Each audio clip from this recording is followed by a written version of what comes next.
ನಮಸ್ತೆ ಕರ್ನಾಟಕ. ಇವತ್ತು ನಿಮ್ಗೋಸ್ಕರ ಇನ್ನೊಮ್ಮೆ ಗುಡ್ ಚಾಯ್ಸ್ ದಿಂದ ಒಂದು highest selling car SUV segment ದಲ್ಲಿ ಡ್ಯುಯಲ್ ಟೋನ್ ಮಾರುತಿ ಸುಜುಕಿ ಕಂಪನಿಯ Maruti Suzuki Brezza ZDI plus 2018 model single owner well maintain vehicle ಇದೆ. ಪ್ರೈಸ್ ಬರೀ ನಿಮ್ಗೆ 6,80,000 ತಂದಿನಿ. ಬನ್ನಿ ಗಾಡಿ ಬಗ್ಗೆ ಸ್ವಲ್ಪ ಡೀಟೇಲ್ ಐತೆ ಅಂತ. K22 local passing with choiceable number ಇದೆ ವೆಹಿಕಲ್ ದಲ್ಲಿ. Fog lamp with projector head lamps with DRL ಇದೆ ವೆಹಿಕಲ್ ದಲ್ಲಿ. 80% ಟೈರ್ ವಿತ್ ಅಲಾಯ್ ವೀಲ್ಸ್ ಇದೆ ವೆಹಿಕಲ್ ದಲ್ಲಿ.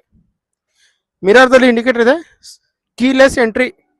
ಇಂಟೀರಿಯರ್ ನೋಡ್ರಿ scratchless clean and neat interior. Power window, power steering, AC, auto AC plus complete with music system with steering mounted controls with push start button ಇದೆ vehicle ದಲ್ಲಿ ನೋಡಿ sir. Plus rare ಗಾಡಿ ನಿಮ್ಗೆ ಹಿಂದೆ AC vent ಬರ್ತೈತೆ vehicle ದಲ್ಲಿ. Back profile ನೋಡಿ ಒಂದು SUV ಸೆಗ್ಮೆಂಟ್ ದಲ್ಲಿ Maruti Suzuki Brezza highest selling car. Price ಬರೀ ನಿಮ್ಗೆ 6,80,000 vehicle clean and neat scratchless vehicle ಇದೆ. ಪ್ಲಸ್ ಈ ವೆಹಿಕಲ್ ಮೇಲೆ ನಾನು ನಿಮಗೆ 80 to 85% ಲೋನ್ ಮಾಡ್ಕೊಡ್ತೀನಿ. ನಿಮ್ದು ಹಳೆ ವಾಹನ ಇದ್ರೆ ತಗೊಂಡ್ಬನ್ನಿ, ಅದಕ್ಕೂ ನಾನು ಎಕ್ಸ್ಚೇಂಜ್ ಮಾಡಿ ಬೆಸ್ಟ್ ಪ್ರೈಸ್ ಬೆಸ್ಟ್ ಆಫರ್ ಮಾಡ್ಕೊಡ್ತೀನಿ. ಪ್ಲಸ್ ನಮ್ಮ ಇನ್ಸ್ಟಾಗ್ರಾಮ್ ಚಾನಲ್ ಫಾಲೋ ಮಾಡಿ ಬಂದ್ರೆ ಸ್ಪೆಷಲ್ ಡಿಸ್ಕೌಂಟ್ ಮಾಡ್ಕೊಡ್ತೀನಿ. ಸ್ಕ್ರೀನ್ ಮೇಲೆ ನನ್ನ ನಂಬರ್ ಇದೆ ಸರ್, ಕಾಂಟ್ಯಾಕ್ಟ್ ಮಾಡಿ ಬನ್ನಿ, ವಿಸಿಟ್ ಮಾಡಿ. Good choice car, Ashok Nagar, Belagavi. ನಮಸ್ತೆ ಕರ್ನಾಟಕ.